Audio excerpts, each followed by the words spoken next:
Welcome to Revolution Against Evolution. I'm your host, Doug Sharp. Your co-host Rich Gear here as well, and the title of the show tonight is it just the 100-year-old singing frog, or what's the actual Well, title? Evolution, the 100-year-old singing frog. And, we're going into the Looney Tunes tonight a little bit. Well, the thing is archive. I think it would help to give the audience a little bit of perspective, or at least a little history on where we're coming from.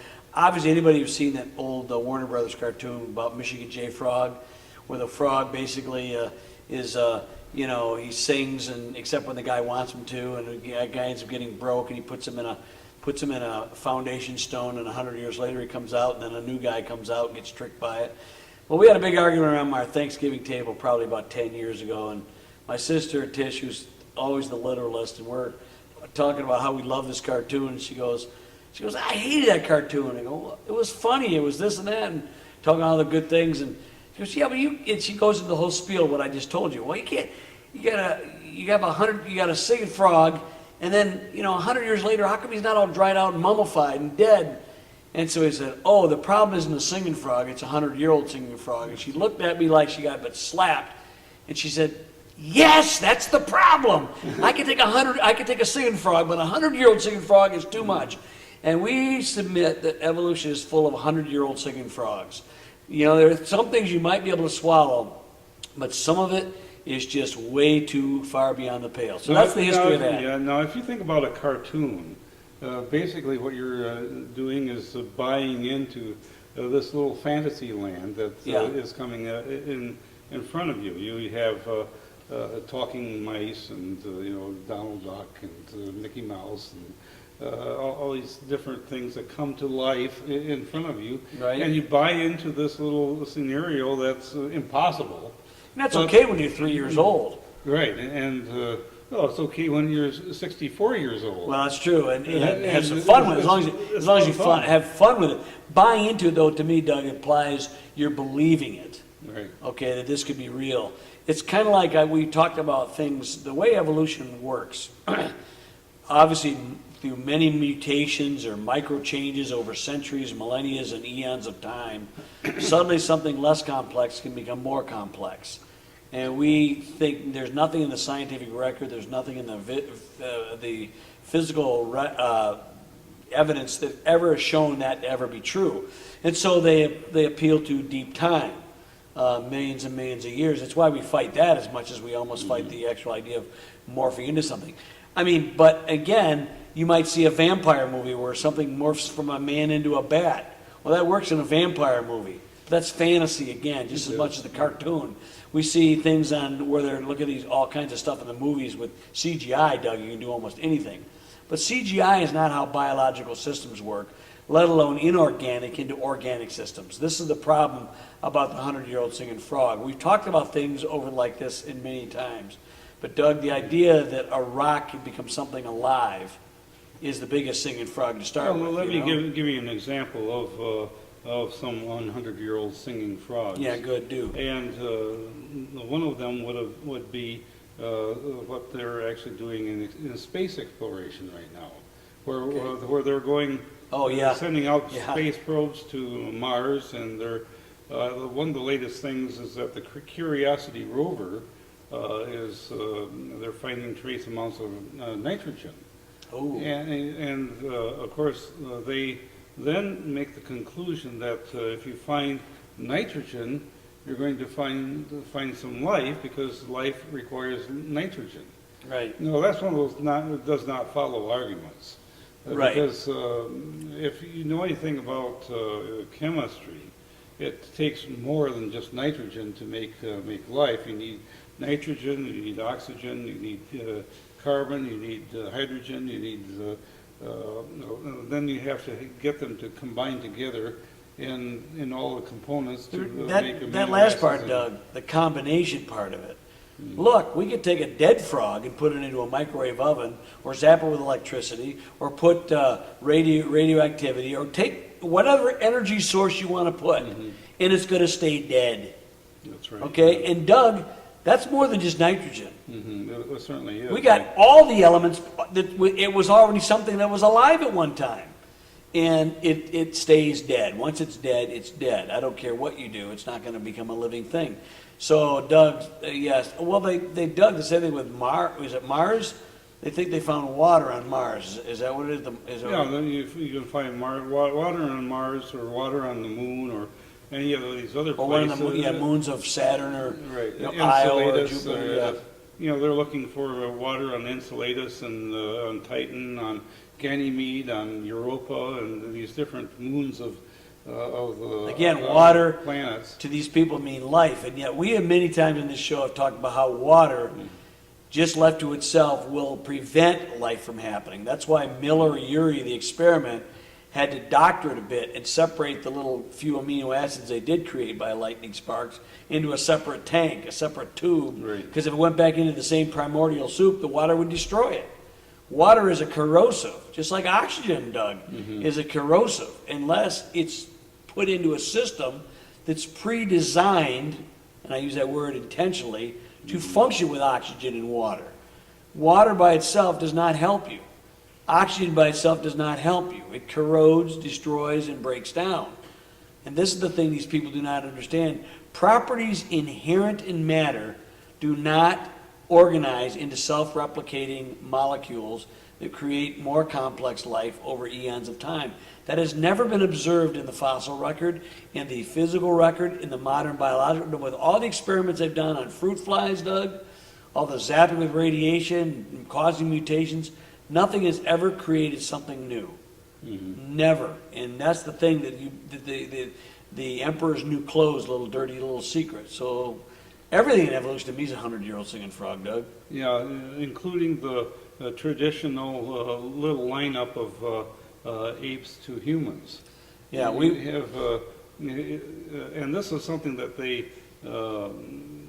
try to bring about to show evolution by lining things up in a sequence to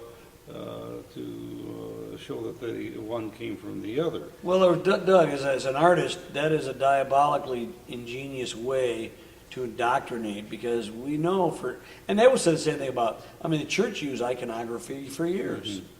And the evolutionists do the same thing. It's a very powerful image, that thing from the fish to the primitive rhesus monkey or the gorilla to whatever it is, to the Australopithecine, to the Ramapithecus, whatever. All of these wings up to Neanderthal, to Cro-Magnon, to finally modern man. It's a very powerful image.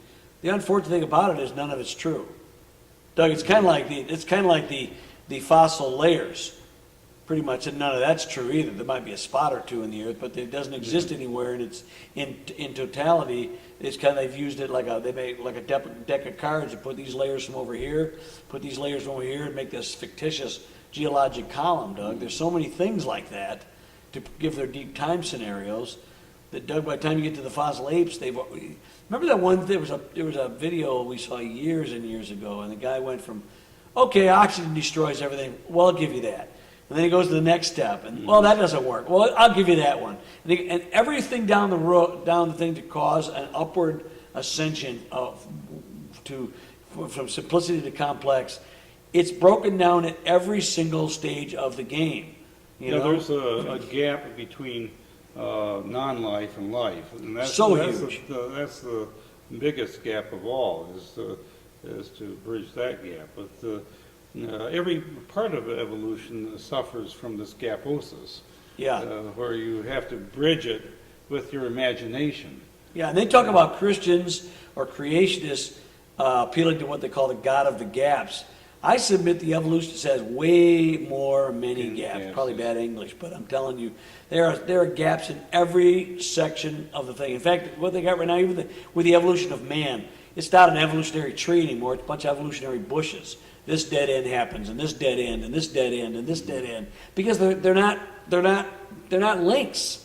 The missing link, all you do is say, oh, I got one missing link. Oh, that morphs into two missing links, and morphs into three missing links. And every time they come up with some big, it's usually in the popular media like USA Today or Discovery Magazine or something where they'll show you some new fish, amphibian supposed link, or remember Tiddalek or Tatalek or what was it, Right. And that's been blown out, and there's or how about the one National Geographic looked really silly on this one, but they still hold on to the same narrative. When they had Archaeoraptor that came up several years back, and it was realized it was a mosaic put together, a part bird. It was a hoax, okay, and yet, even though those things show bad, if a creationist ever came up with a fossil like that, Doug, Right. we would be excoriated ultimately all of it, and that's because we live in a media-driven world where Christianity is not the dominant paradigm anymore, Doug. It's evolution, it's secularism, it's atheism. Okay? Now let's talk about frogs just for a second. And I actually talked about the frog in my book, Revolution Against Evolution, years ago. Of course, this book is starting to show its age. You know, it's almost out of print. But I don't think that there's anything in my book really that is out of date. It's not out of date in the sense of the information it conveys. It's pretty topical, and the facts remain what they are. I like that part. We talk about the frog, Doug. The guy does linkology and the different entities. What he did, yeah. And I'll who's the he? His name is Dr. Duffett, Okay. Dr. Gerald Duffett. Okay. And he developed a method of linking together different characteristics of the frog and showing that if you don't have this, you can't have that. So that's kind of like the Michael Behe argument in a sense. It's irreducible complexity. And it's specified complexity. It is, because this thing has to work with this one, you know? Right. Yeah, and it does a specific function. That's the thing, yeah. And so here's a list of entities that he used. He talks about air and tiny lungs and the fact that the frog doesn't have any trachea or neck. It has undifferentiated vertebrae, no thorax, no abdomen, no diaphragm, no ribs. The pectoral girdle shields the heart and absorbs shock. No rib muscles, the Euro style. The hind legs for leaping, no larynx. The glottal epithelial flaps. What is that? I'll have to figure that out. Vocal pouches, about the croak. A single ventricle, atria receives oxygenated blood, cutaneous respiration. They've got about 40 of these different things listed here, which are kind of interesting. So what he does is he links number 1 to number 2. Air being less dense than water would not allow a frog to dive for cover if the lungs were not small. So, to do what it's supposed to do. Okay. Number 1 through number 20, the air diffuses through the skin to enter blood capillaries. And so that's how it breathes, sort of. The tiny lungs are too puny to have reinforced windpipe leading to them, but they're subsidiary to the skin. Number 2 to 19, atria receive blood equally oxygenated because the skin is as efficient as a respiratory surface as tiny lungs. Oh, okay, I see, yeah. So he's linking these things together in a way that, and then the characteristics of water.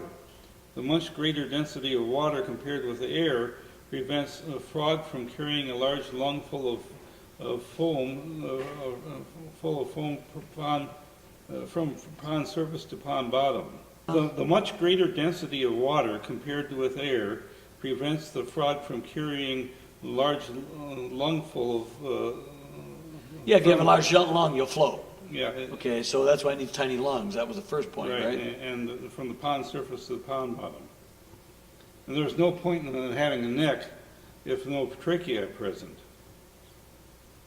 And so no diaphragm, so no boundary in the trunk to separate the thorax from the abdomen, therefore you don't need it for the thorax. No diaphragm, so there's no boundary in the trunk to separate the thorax from the abdomen, therefore you don't need an abdomen. And after jumping with hind legs, the pectoral girdle absorbs the shock of landing on the hard ground.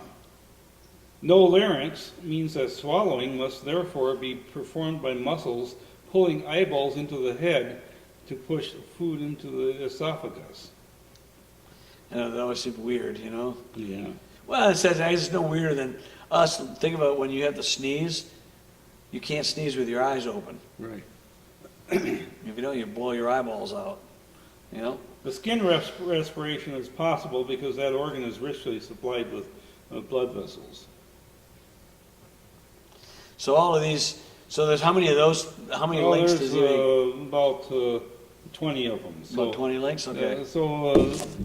If you want to read more of those, you can buy my book. Yeah, with some of the, We might have 50 copies left. yeah, not many left, no. No, I like this article here, Doug, it's kind of interesting. Speaking of frogs again, Doug got this off the web, you can. Yeah, I saw this and I was blown away. It was You know, you love these really colorful, beautiful looking frogs, but very deadly, the poison dart frogs. Yeah, I saw these when we were in Costa Rica. Did you have, you don't want to touch one of those things. Will it kill you or will you get deathly sick? I mean, it'll kill you eventually, but I mean, whatever it is. But anyway, there's an engineer, kind of interesting, he says poison dart frogs are one of the most toxic species on Earth. So who would have thought that these tiny, brilliantly colored amphibians could save lives? Well, the answer is Konrad Rajkowski. That's who. I don't know if I pronounced that correctly, but Rajkowski, an assistant professor of engineering at Arizona State, was inspired, well, we'll have to, by the badass dart frog, I guess that's the name of the frog, okay, to devise a new type of artificial anti-ice skin for airplane wings. His research... This is a blue frog. It's a blue frog. His research, which was conducted with several colleagues, was written up in a journal. But what's cool about it is he said, in the same way that dart frogs hold their venom beneath their outer skin and release it when they're in trouble, that sounds like that skin that's able to absorb stuff, you know. Rajkowski's skin has 2 layers. Like I'm probably butchering your name, doctor, I apologize, you know. The bottom layer contains an antifreeze liquid, and the outer layer is made from a super hydrophobic material, which means it is crazy good at repelling water. The outer layer also has a series of pores in it through which the antifreeze can be released. What's really cool is it talks about how much longer. The standard one, you get about a minute de-icing. This one gives you over an hour, and it's very fast. And if you want to, you can put more antifreeze in the subcutaneous layer or the layer under this thing. But he got this all from the poison dart frog. I think that's kind of fascinating, you know. He said it might be a while before he could try his ice-resistant layers on an actual plane, but he hopes to give it a go in smaller structures like the blades of wind turbines in areas where they might ice up. And that way we'll get some actual stuff. But to me, it's kind of interesting, you know, how in the heck it takes us, we look at nature to give ourselves ideas for technologies. How many times have we talked about those on the show? From Velcro to you name it, we've come up with things that were engineered in nature, and even things that would seem to be antithetical to good things for us. Velcro, we love. We hate those stupid prickly pear things that stick on us. We hate those things. But yet the technology of them has turned out to be a valuable thing for us. This poison dart frog, another thing, you know, it's good you like to look at them from a distance because they're very pretty. They're little things, as I understand. Aren't they very pretty? They're maybe about 1.5 inches long. Yeah, they're pretty small, but they're very, very poisonous.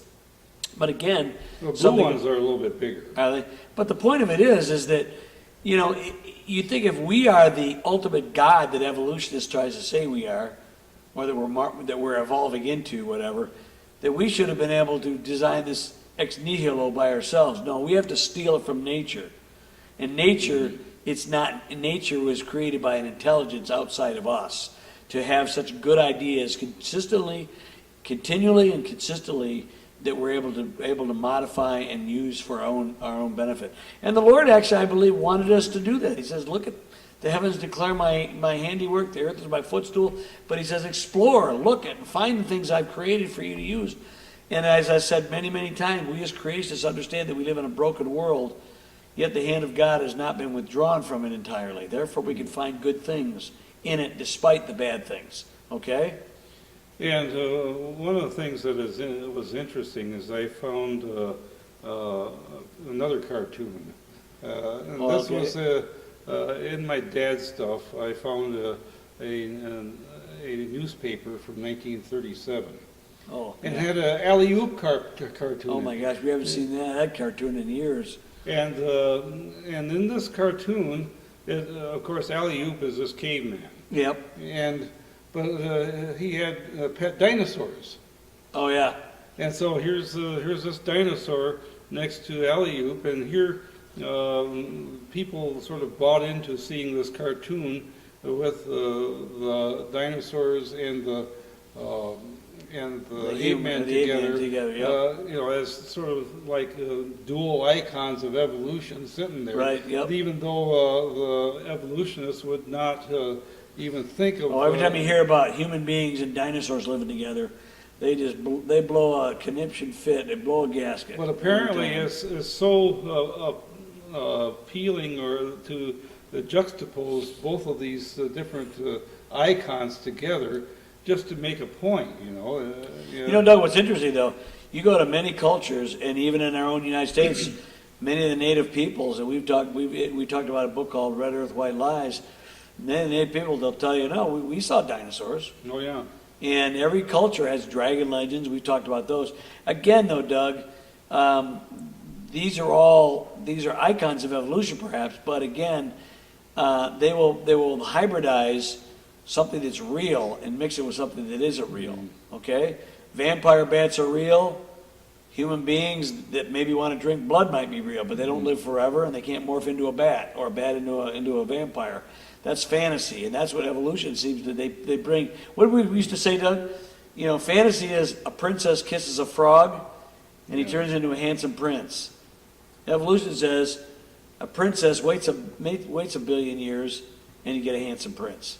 Of course, the princess will be long dead by then, so she's never going to see him. Dwayne Gish used to say, "You wouldn't believe what an unbeliever has to believe in order to be an unbeliever." Yeah, well, okay, that's exactly, yeah. And that's what we're talking about, is that this is a belief that people have. It is a fantasy.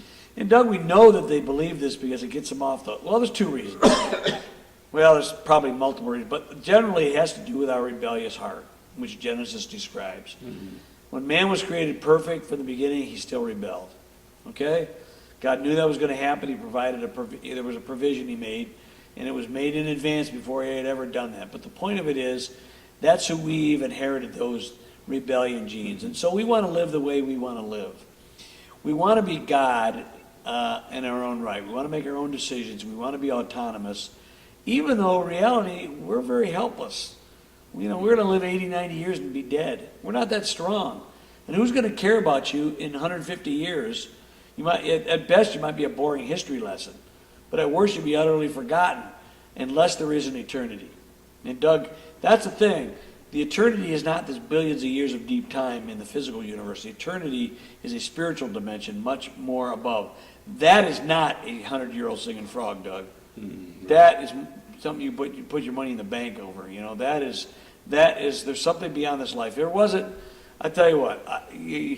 Those people who know me, I'm having a very difficult week, But the fact of the matter is, in the things we study, Doug, the evolutionary stuff, a lot of people ask us why I study this kind of stuff with all the things that are going on. Because knowing some of this stuff, I realize there is a source of power and knowledge, ingenuity, and creativity outside of mankind. And that helps me survive, and not only that, thrive. Even when I get mad and gripe and feel depressed, I know there's somebody outside of myself that's going to will raise me up. And it gives you hope to be able to do that, and we can overcome some of the trials and tribulations that we have during the day. That's the other thing. Sometimes things don't make any sense. I ask you, evolutionists, because you want to sexually live the way you want to live, or because you want to be autonomous, or because you're just rebellious, what hope do you give the world? What do you give the world at all that provides meaning, let alone truth, life, and what do you add to anything? In fact, evolutionists themselves said that evolution is the acid that eats away the fabric of all culture and society. And I'm actually kind of probably bastardizing that saying, but it's basically the quote. You may even remember where it comes, but it's the acid, and it eats through everything because it is a corrosive. And that's where evolution is. It is a corrosive, okay? It is not a good thing. And yet, for your short-term blessings, you're going to have a long lifetime term of misery and an eternity of loss, and that's what you don't want to see. Well, we hope you enjoyed our journey into the Looney Tunes tonight. Yep. And we'll see you next time on Revolution Against Evolution.